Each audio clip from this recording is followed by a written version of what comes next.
Welcome one and all to the Rotary Club of Tulsa. I'm Karen Keith, and I am so happy to be presiding as your 100th president. I can't say that enough. All right. Our song and pledge by Jerry Murator. On the piano, Tom Wolfe. Visitor introductions by past President Bob Sade.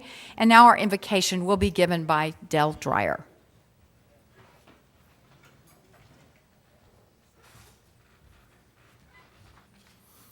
Please join me in prayer. Gracious Heavenly Father, as we come to you in prayer today, we say thanks for the life-giving rain with which you have blessed our dry land this past week. While we all love sunshine, it is the rain that waters our plants, causes our food to grow, and permits us to live in Oklahoma's green country. Perhaps the rain also gives us a better sense of the joy the people in Nicaragua feel when they see water beginning to flow from a new well that our club's efforts have helped to drill.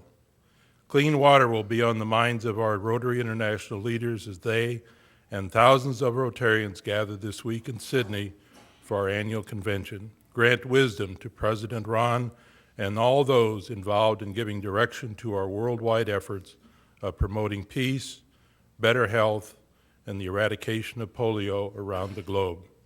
Grant them safe travel to the meeting, a wonderful time there, and a safe journey home. Thank you for the food we have enjoyed today and inspire us to continue providing service above self. Amen.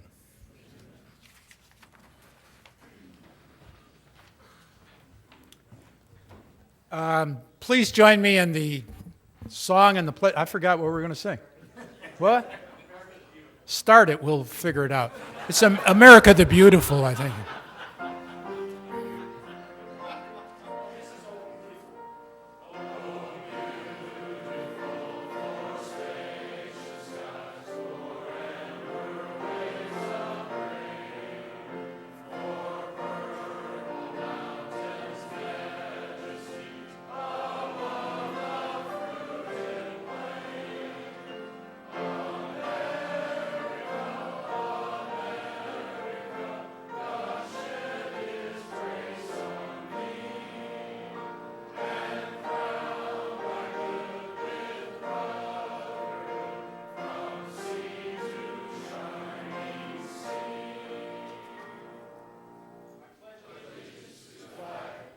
The United States of America, and to the republic for which it stands, one nation under God, indivisible, with liberty and justice for all.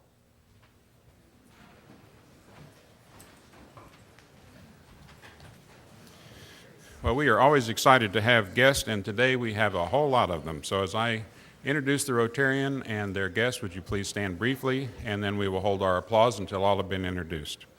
Vicki Adams and Michael Willis have Emmanuel Arnold, who's here from Sri Lanka, and I understand he is in exchange with our Tulsa County government. Stephanie Cameron has Bianca Townsend with OSU Tulsa. Paula Wood has a couple of guests, Deborah Bright and Phil Armstrong, both with the Bart School of Music. Jim Otterstrom has Chris McCowan, CEO Roundtable. Dana and Michael Burks have their daughter, Taylor. Jeff Hassel has his son, Josh. While we're on with the family, I have my son, Dan Mooney. Linda Wilson has Lynette Potter, who I understand is joining our club next week. Bill Vogel and Ron Walker have one of my favorite people because she and I went to high school together, Gail Ederer, who is the new executive director of Up With Trees. Where's Gail? Oh, there she is. Good to see you, Gail. Ed Manette has Brian Petrie with Intrust Wealth. And Ed has a relative of his who is a little more sophisticated. Even though her name is spelled the same, she pronounced it Lauren Monet. Bob Jack has Steve Ortwine with Manhattan Construction. And Tricia Kirkstra has Michelle Koski with the Ambassador Hotel. Let's give them all a round of applause.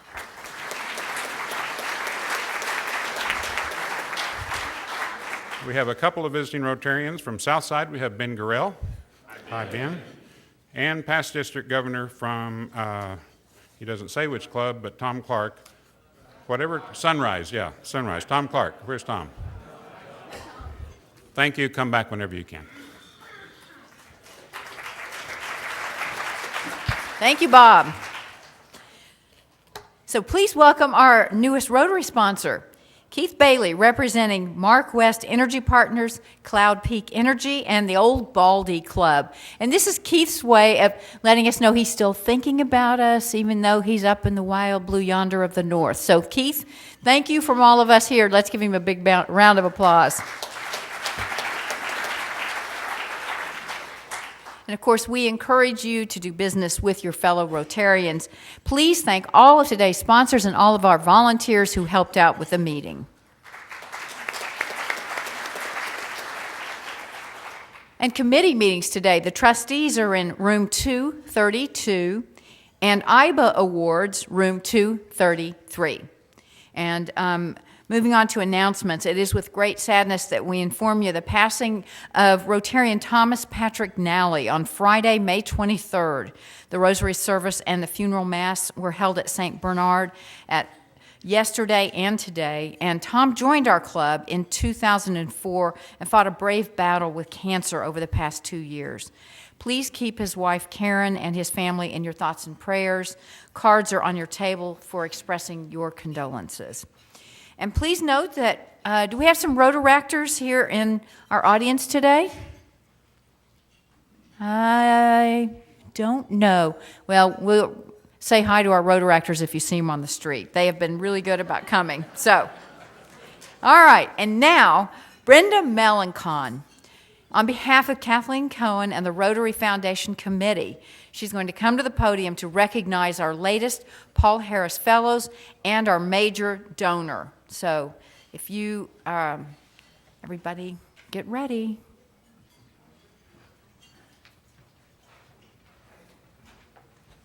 Thank you, President Karen. The Rotary Foundation is one of the largest and most important programs of Rotary. Without the foundation, Rotary could not continue its many humanitarian efforts to promote world understanding, goodwill, and peace. The foundation is a nonprofit corporation supported solely by contributions from Rotarians and friends of the foundation who share its vision of a better world.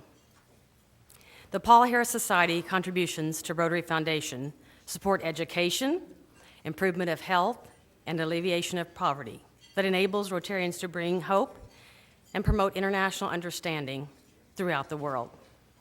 Today, we are here to recognize our fellow Rotarians who are becoming Paul Harris Fellows. These recipients have contributed $1,000 gifts to the foundation. This recognition is Rotary's way of expressing its appreciation for the contribution to the foundation goals. It gives me great pleasure to present the following Rotarians on behalf of the trustees of the Rotary Foundation a pin, medallion, and certificate as they become Paul Harris Fellows. Jim Burwell,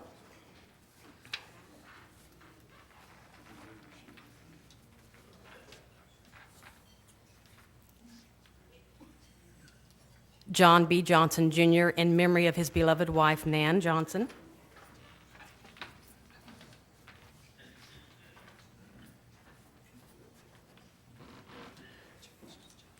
Matt Newman.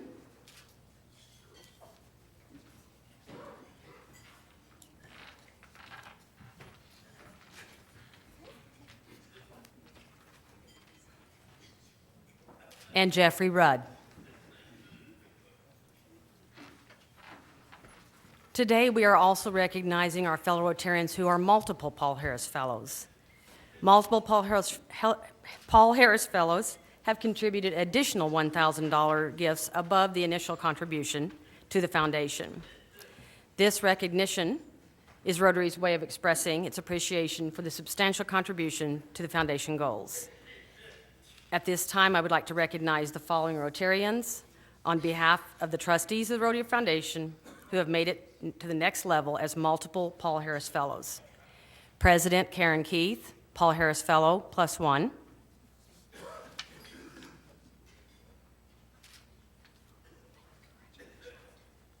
Julio Cuadro, Paul Harris Fellow, +2.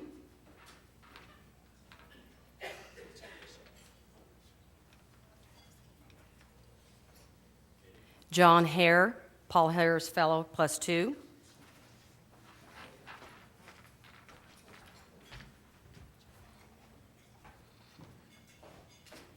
George Hamilton, Paul Harris Fellow, +2.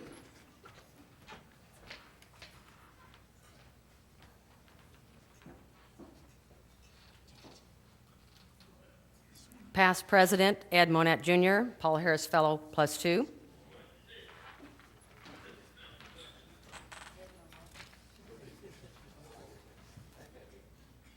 Sandy Siegfried, Paul Harris Fellow, +2.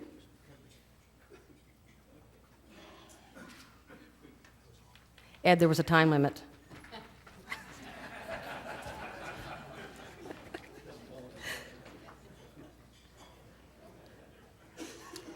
Robert Worth, Paul Harris Fellow, +3.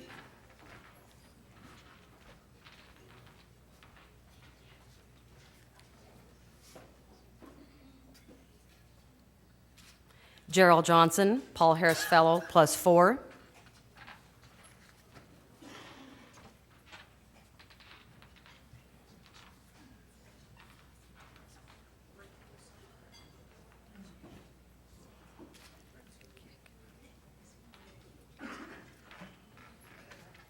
Jack McGlumphy, Paul Harris Fellow, +5.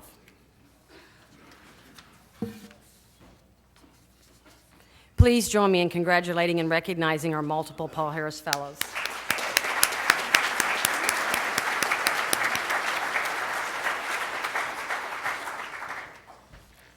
Today, the trustees of the Rotary Foundation and I have the distinct honor to express appreciation to a fellow Rotarian who has made substantial contributions toward the goal of international understanding and peace.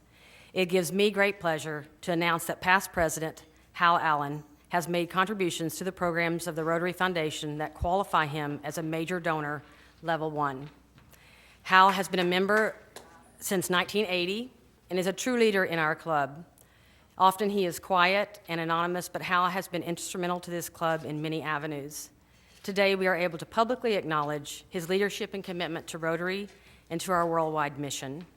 Hal is past president, a member of the Allen Edwards Society, a Club Foundation Fellow, Medical Supplies Network Ambassador, volunteers on club committees, and maintains 100% attendance, visiting other clubs as he travels.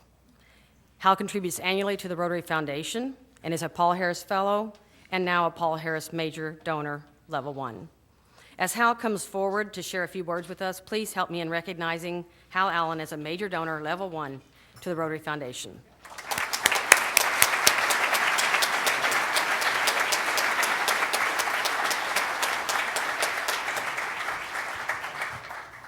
Thank you, Brenda. Thank you, President Karen. The decision to support the Rotary Foundation at some level was easy for me when I first learned about what Rotary's effort to eradicate polio, not from the United States, but from the world. And I said, I want to be part of that project. And when Garvin Berry ran our local campaign here and we exceeded our goal by thousands and thousands of dollars, I said, I'm going to do my best to be a part of that effort.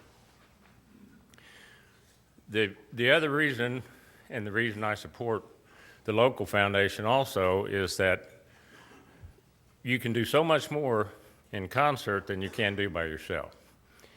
And to take on a project the size of eradicating polio, and when I see the pictures of prominent figures in the Rotarian magazine holding their fingers up and say, we're this close, such as Archie Punjabi in the last issue of the Rotarian, then I said, I want to be a part of that, and when it's successful, I'm going to be proud to say I had some small effort to help that come about. And for the same reasons, I choose to support organizations, or primarily the Rotary Foundation, because the projects that they can go after are far and above what any of us could ever do individually. So I encourage everybody to support at whatever level you're comfortable with, and let's keep the good work of Rotary in Nashville going.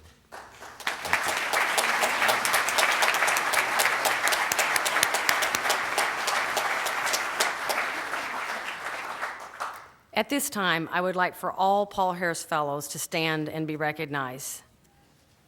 Please join me in congratulating all of these Paul Harris Fellows. Great. Thank you, Karen. Thank you, Brenda, and thank you to everybody who donated and continues to make our foundation as stellar as it is. It's so amazing. And now, if we could have Ed Monet please come forward to talk about the IBA Awards. Thank you, President Karen. When we're in Oklahoma, it's Monette, Lauren. As the Rotary Foundation does wonderful things around the world, our own club's foundation does wonderful things around our community. As you know, the major contributor to our foundation, our club's foundation, are the proceeds from the IBA Awards Banquet that's going to be June 16th, Renaissance Hotel, this year. You already know that we have a wonderful slate of honorees, keynote speaker, MC. What you may not know is the room will also be filled with celebrities. And thanks to the generosity of Community Care, they sponsor our celebrity reception. You will have a chance to rub elbows not only with the honorees, but with the wonderful celebrities that are going to be there, like the lovely and talented Skylar Diggins, whose agent Jay-Z may or may not show up. Probably not, but anyway. Courtney Paris, also with the Tulsa Shock. TU will be represented by Bill Blankenship, their new athletic director, their new basketball coach. Obviously, OU will be there with Sherry Cole. Coach Sutton is always there, a big OSU contingent. We're especially proud this year that Oklahoma Athletic Director Joe Castiglione will be there. And I am most excited to announce that the king himself, Barry Switzer, will also be joining us that night. And I might add that one of you lucky folks could have the whole evening with Barry at your table if the price is right. So you can contact Trey Walling or Tom Klinda, and they can arrange to have the evening's dinner with Barry Switzer with your table. Thank you very much.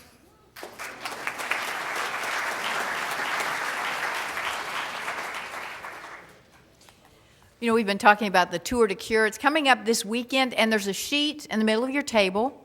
And you can see the times are 5, 6:30, 10, and 3. So if there's one of those times that would work for you, would you sign up? You've got this sheet that's also going around. And you can also take this home. But if on one of these sheets, if you don't need this sheet to take with you, if you put your name at the bottom so we know you're coming and what time, just put it on the bottom of this one. And we could sure use some help on Saturday. It'll be fun. And now, please welcome our Sarge, Janet Rockefeller. What, no applause? Thank you very much. I'm short and sweet, I'm short and sweet, literally, but figuratively, I'm short and sweet today, too. Okay, hit it. My catch is, as usual, Stephanie Cameron. I mean, she's just all over the place. She is just a Rotary ambassador and is so community and civic minded, and I'm just thrilled and proud to know her. So thank you, Stephanie. And then we do have a birthday and an anniversary and a $200 fine. Thank you so much for the contribution, and that's all I have this week.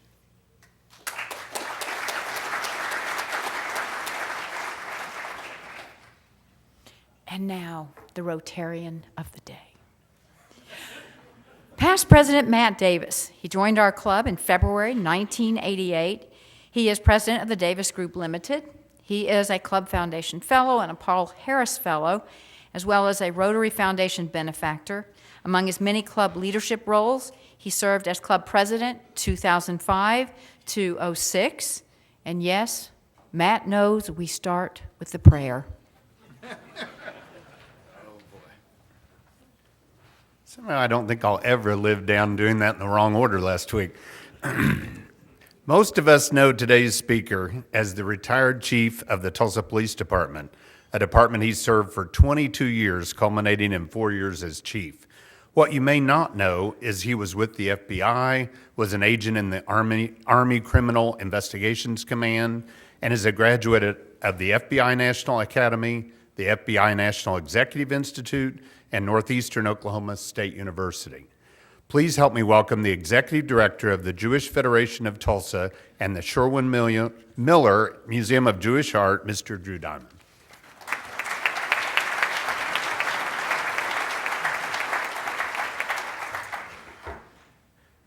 Hi, this is great fun. You know, over the years, I've done work with your club. I've been here. I think the last time I was here, I spoke about auto theft. You're not going to get any of that today. As my mom would tell you, 4 years ago, I keep retiring from work, and 4 years ago when I took the position of Executive Director of the Jewish Federation of Tulsa and the Director of the Sherwin Miller Museum of Jewish Art, there was a nice article written by our friend Bill Sherman, and it was on the religion page of the Tulsa World, and my mom read the article, and she called me, and she said, I've seen you on the front page, on the city page, on the business page. She said, I never expected, my mom's going to be 90 next month, to see you on the religion page. I said, Mom, we all evolve, and so we're all in this sense of growth. So it's a joy for me to be here to talk about our museum. Many of you have been to our campus, to the Zarrow campus at 71st and Lewis. That campus has our Sherwin Miller Museum. It's the headquarters for the Jewish Federation, for Mizell Jewish Day School, that's a pre-K through 5 school, the Jewish Retirement Center and Health Center, our Jewish Community Center, all of which are open to the public. We have 1,000 members of our Health and Wellness Center. I try not to go back there where all those machines are. They make me nervous, but you're all welcome. Many of you have been to our museum, been to our campus. Some of you are members of our center. And I would encourage all of you, if you get a chance to do that, to come see us. And the issue for us in terms of having a discussion is about museums and why museums and what value does that do for a community. This community of Tulsa is really so blessed with lots of arts, lots of museums. We have 3 nationally accredited museums, Philbrook, Gilcrease, and the Sherwin Miller Museum. We got nationally accredited last year. We're 3 out of 17,000 museums. Only 1,000 nationally are accredited by the National Museum Group. And what that says about us is not only do we have museums, we have quality museums. The Sherwin Miller and our group is in partnership in the city with our other arts institutions. We have a small group called the Experience Tulsa Coalition, which is our museum, the Tulsa Historical Society, the Performing Arts Center, the Botanical Gardens, the Route 66 Society, and the Air and Space Museum.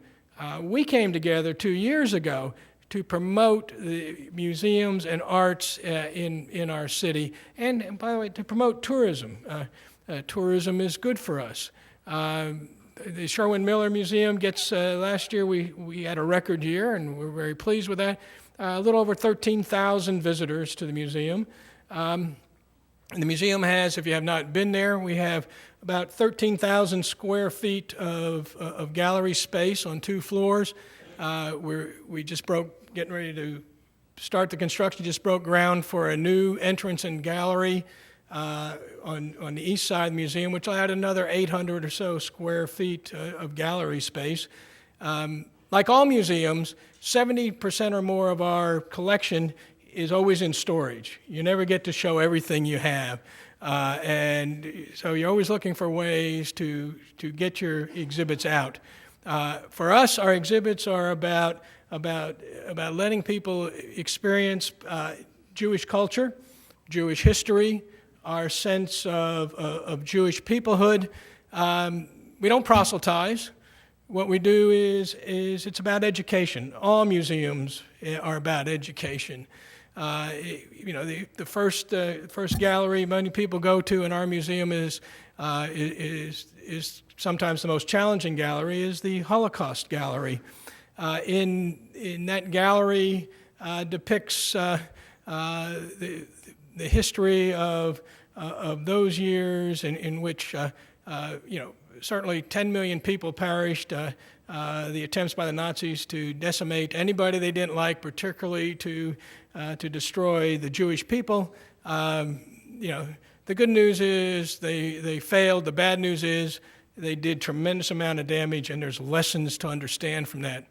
One of the things we've done is we're part of the Any Given Child program with Tulsa Public Schools, in which every child in Tulsa Public Schools gets to experience an arts experience.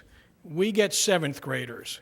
And we have developed for the Tulsa Public School, which is now part of their curriculum, a Holocaust curriculum.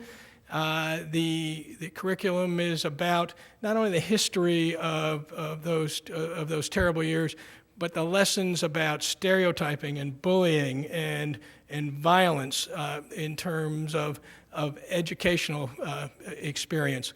One of the things that we developed last year, along with that experience, is a project called Kinderstone. This is a Kinderstone. We have volunteers who put the name of a child who perished in a concentration camp in the Holocaust. Sadly, we're not going to run out of names. There's 1.5 million of those names, if you can imagine, of children between infants to 18 years old. So we put their name on the front and their age that they died on the back. And at the end of the tour, we offer children a chance to decorate the stones. And the first time we tried this, we thought, I wonder how children will respond to this. We want to have some sense that there's human beings who in terms of genocide, in terms of murder, who are on the receiving end of this. And, kids being kids, 7th graders, they pick up and they look at the stone, and when they explain to them whose name is on it and what that means, the way they handle the stones change dramatically. I mean, it's an amazing thing to watch. In the less than a year, we've had 4,000 children come through and decorate a stone. We've not had one defaced. We've not had one inappropriately decorated. It's a pretty amazing thing in terms of how children respond to other children in terms of their lives. That's, for me, those are the kind of things that museums are about. The other part is we have some temporary galleries. Every 4 months or so, we move new art into galleries, new exhibits. The exhibit we just closed, Sexuality Spectrum, was a big exhibit for us in terms of art created by well-known Jewish artists, some gay, some not gay, but on the theme in terms of gay rights. Art is about ideas, and we did that. We're following now with Theodore Fried. If you get a chance to see this exhibit, we have the largest exhibit collection in the world of Theodore Fried. He painted in the 20s, 30s, up through the 60s. Survivor out of the Holocaust. He was an amazing artist. You'll love his collection. The other thing that we have coming is in the fall we'll have the photographic artwork of Leonard Nimoy. Say, okay, what does Leonard Nimoy have to do with Jewish art, Jewish history? Well, Leonard Nimoy is a Jewish artist. He's a photographer. His photographs are interesting and brilliant. He was going to come to Tulsa for us to open this exhibit. He can't travel anymore. He can't even transport anymore, I think, in terms of those things. Sadly, he's a wonderful man. Though we talked to him, he's going to come to us by Skype. We'll put on an event to have Leonard Nimoy. But again, it is about art, and his art is as important in terms of storytelling, in contemporary storytelling that he does. The other thing I think you'll find exciting is coming into next year. This last year we worked out a partnership with the Southeast Native American Artists Association. So we have about 25 Native American artists. They're well known when you see who these artists are to us here. And we came together. They are going to do something that's never been done before. They are now creating original works of art in all mediums along themes that are common to Native Americans and Jewish culture. And it wasn't hard to find those common themes. Our themes, our theme in this room in terms of service of the Rotary, our themes are about service and community and family, and how to put all those things together. Again, art brings those things together.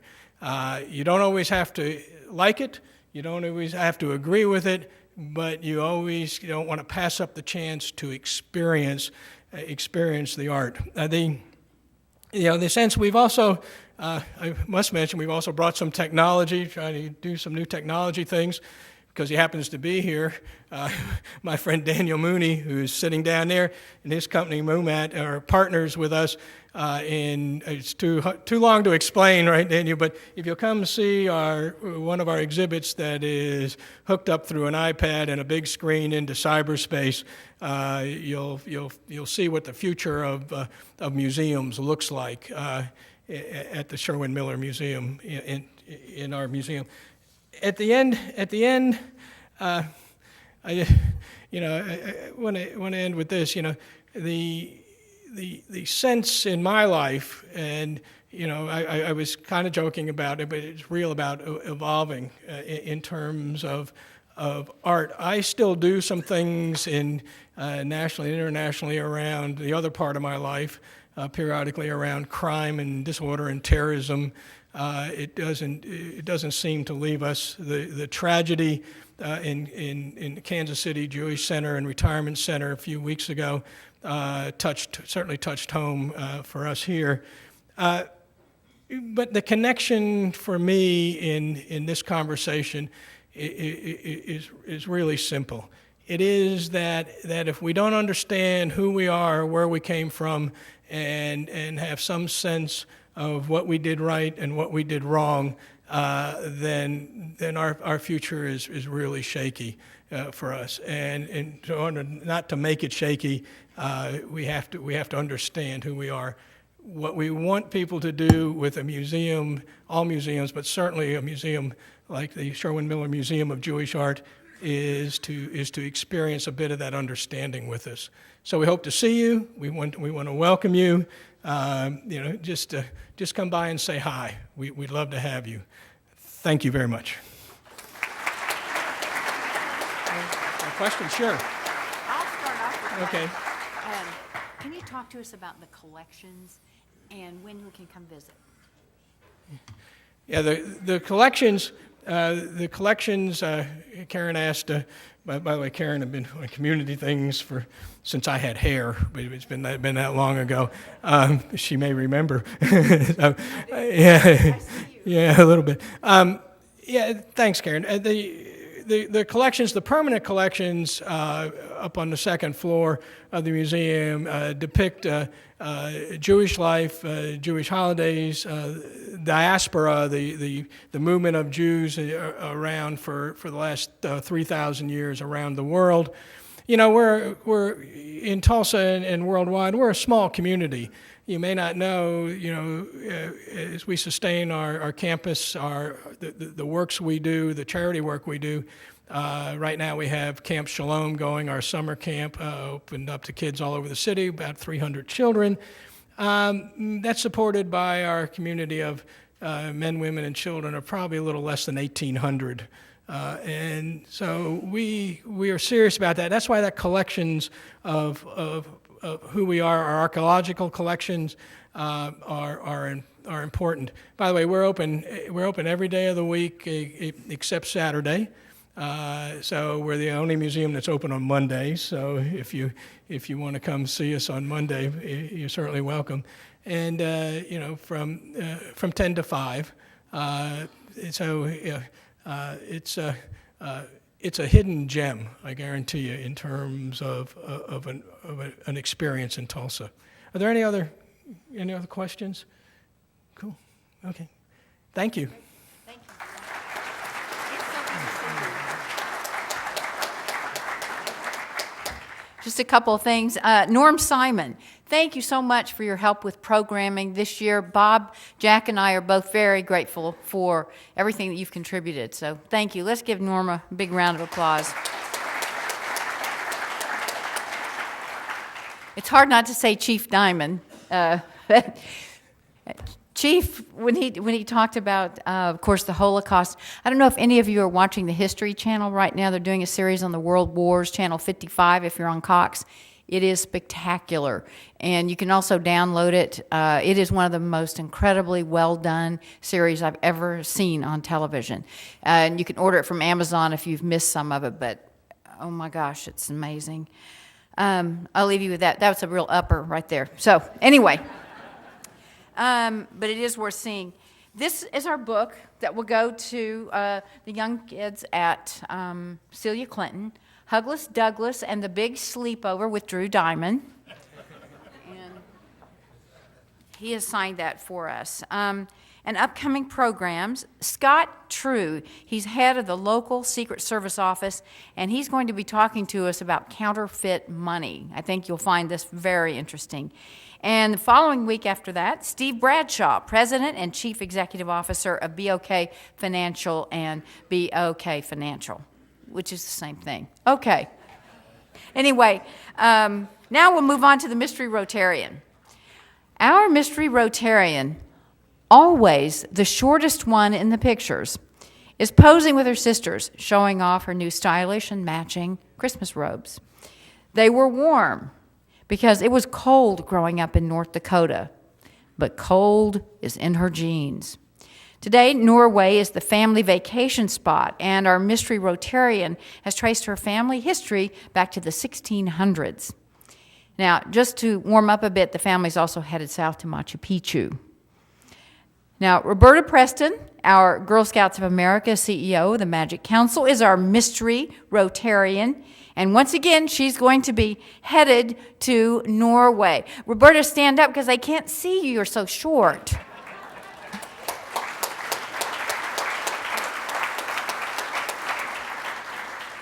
And thank you, Roberta. And with that, I will close this meeting. We'll see you next week.